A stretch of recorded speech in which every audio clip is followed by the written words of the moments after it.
Hello children, this video is for class 12th of the subject English Literature, and today we are going to see a poem Crossing the Bar by Lord Alfred Tennyson. This poem is about crossing the bar by Tennyson, where he is impending his own death. Now, within the poem, the image of the sea is used to represent the barrier between life and death. The construction of this metaphor centers on the image of crossing the bar. A bar is physically a bar of sand in shallow water. The speaker, who is headed out to the sea, soon hopes that the tide will be calm, cool and collected. He also hopes that when he sets sail, no one is going to make a big sad show of saying goodbye, because while he might be headed into some dark times, he knows he is about to meet his pilot, and this is not a bad thing. So he just wishes that how he wants to die. He don't want anybody to be sad, and he wishes that when he dies, when the soul comes out from his body, it should be peacefully. That process should go on. So this is what is the main concept of this poem. Now let us see. I'm giving you line by line explanation, okay, in this. Now the first two lines, sunset and evening star and one clear call for me. You can see the word sunset and evening star. Both these words are symbolizing the end of the day. The poem begins with the speaker describing the atmosphere. He says it is sunset and the evening star can be seen in the sky. Means someone is calling the speaker. It is clear, unmistakable call. It is the call of death. The speaker believes that his death is close. It is interesting to note here the imagery the poet presents before us at the start of the poem, sunset and evening star, which represent the end of the day. Just as the day is about to end, the speaker says that his life is also coming to an end. Now in the next two lines it is, and may there be no mourning of the bar when I put out to the sea. Now, mourning of the bar. It is that here the poet used his famous metaphor of crossing the bar, describing death as an act of passing beyond life. The word bar here means a sandbar. You can see a sandbar is a geographical structure where forms around the mouth of the river or extends from the spit by slow deposit of sediments carried by the current over millions of years. Now the structure forms a kind of barrier between the water inside, means the river water, and outside it, means the open sea. Now to the river and to the open sea, this is a barrier. You can see the sandbar, which is sand. The poet uses this sandbar as a symbol of death. Now he says that this part is the life, that part is after death, and this particular sandbar is death, means the time when you die, the exact time when the soul leaves the body. That is the which is symbolizing the sandbar. Now so the symbol of death with the water inside representing is life, and the water beyond representing afterlife. Now he wants to put out to the sea.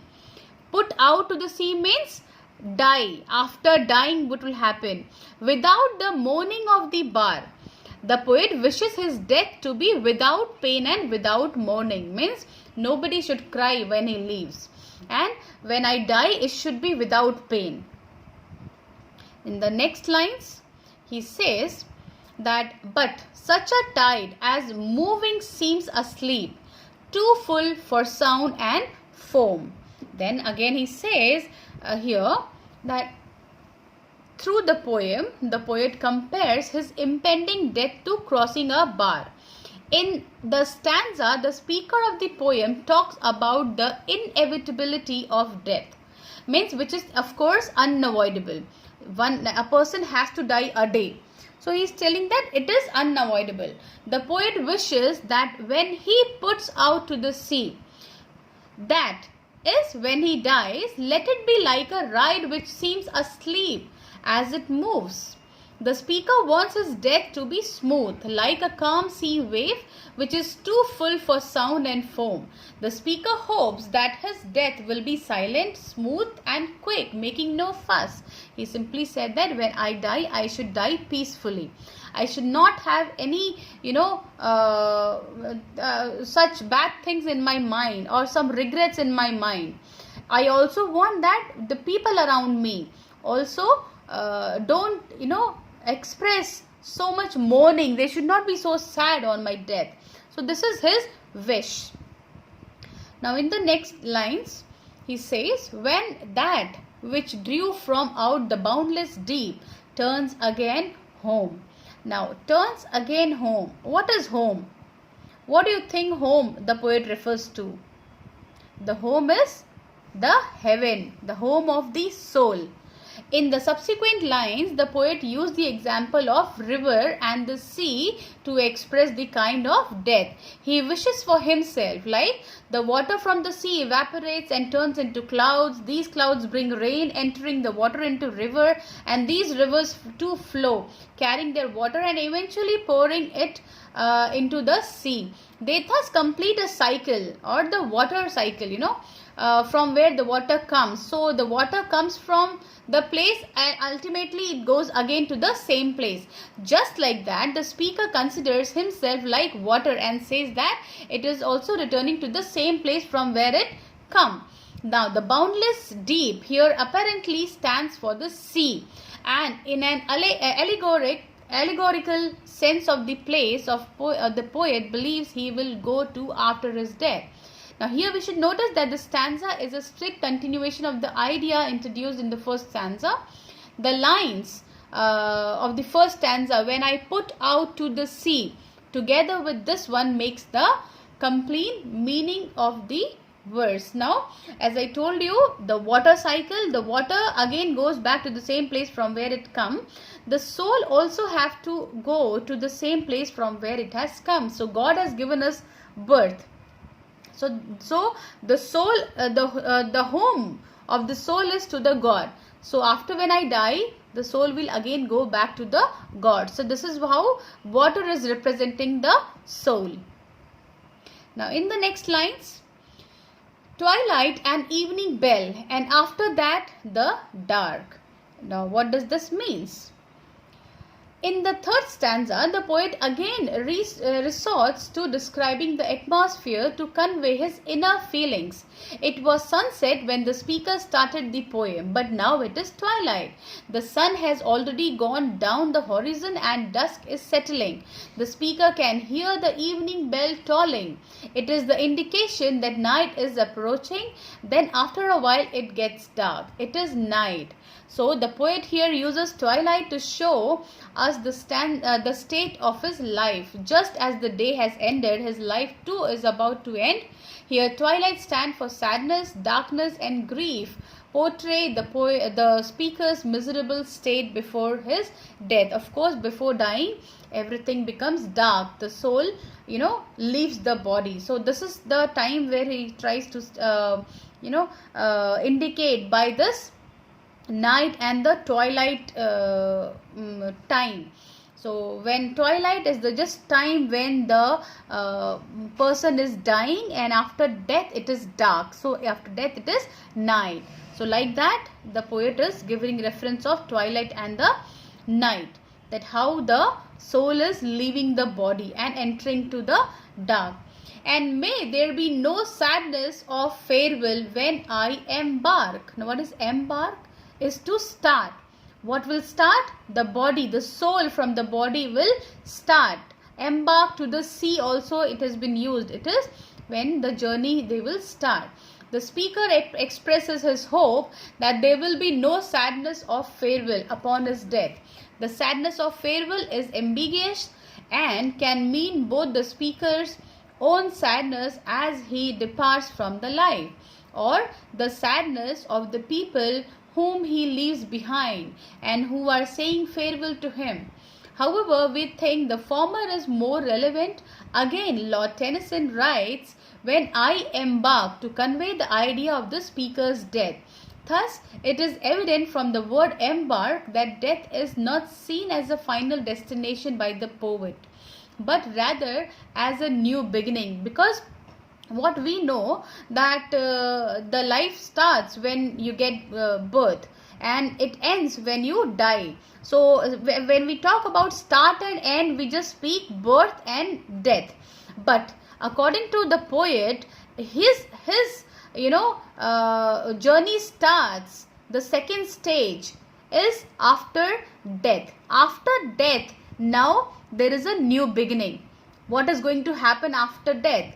I'm sure in everybody's holy book, whether it's Mohammedan, whether it's Christian, whether it's Hindu, whether it's Sikh, everybody, we know that after death also we are going to face, okay, the God. So now what is going to happen with our soul after death? That is the second part of our life or the journey. Now the poet tells that now this embark, okay, it is not death, it is not the final destination. It from here now there is going to be a new beginning of the life of the soul. What is happen to going with what is going to happen with the soul? That is the second journey.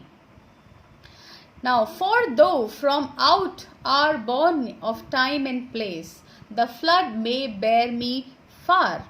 Now here the poet is telling,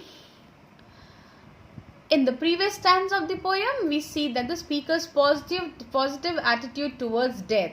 Now we understand that the speaker has accepted his reality, means unavoidability of death. We know that yes, one day we are going to die. Now here he appears to have made his peace with the idea of his fast approaching death. Now he says that he will be beyond the boundaries of time and place, and the flood of death will carry him far away. After death, now he will move away. This is going beyond the reach of this world, something the world don't know, the world has never seen. The speaker suggests that there is a place beyond our time and space where he hopes to go after death.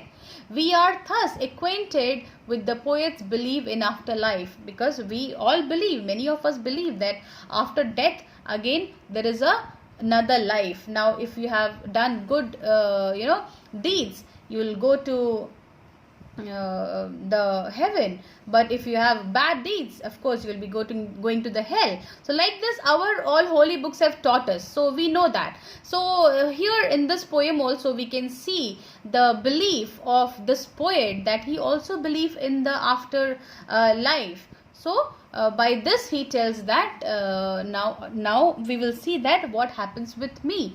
So this is the way how he has expressed in this poem that what he wants with him to be. In the next lines, the poet is telling, I hope to see my pilot face to face when I have crossed the bar. Now who is the pilot? Can you guess? Who is the pilot he is going to see face to face? Of course, I believe that you know the pilot is the God.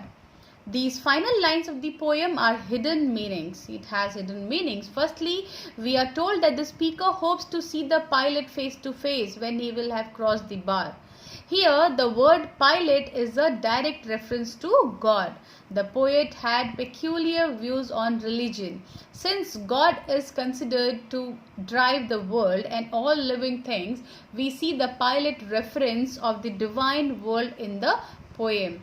Also, the use of the word crossed is interesting. While it might simply be a word to suggest crossing the bar, see the word over here crossed can give two meanings. One is simple crossed means crossing the bar, okay, the stage of death, the time of death, crossing that particular time, okay, that may be crossing the bar. It is speculated that it might be the reference to Christ, as crossed is similar in sound to both Christ and crossed. The poem thus ends on a positive note, with the poet both accepting the finality of death and hoping to meet God in the afterlife. So the crossed may mean crossing the bar, or also it may mean the Christ. So he may see the face of the Christ. So this is the poem here. In the last lines, he means to see that I just wish that I see my pilot's face. Now the main theme of this poem, if I conclude, are four main themes. One is death is as peaceful, as easy as putting out to sea. Like when you start a journey on a ship, how easily you start your journey. So he thinks that after death also it is peaceful. You start your journey to your destination, to the soul's destination. Now death is not the end but a new beginning. Now according to the poet, he tells that death is not the end of life. It is a new beginning. You can say the second stage of the life. Now old age brings a peaceful acceptance of death, and that's a very good thing when you become old. Of course, we must have heard from your elders also. They just sometimes they sit quietly and say, I wish I die very soon. I can't feel the pain. I can't bear the pain anymore. Like that they just say. So, they accept the death at that time when they come to old age. They accept the death. So, which is a good thing. According to the poem, it's a good thing. Now, death is the homecoming for the soul. So, the poet believes that after death, the soul will definitely go back to its house, to God. So, this is the main theme of the poem. Now, I just hope that it is helpful to you. Go through your workbooks, try to read the theme, poem, and your summary line by line. You have the word meanings also in that. So, please go through it. Thank you.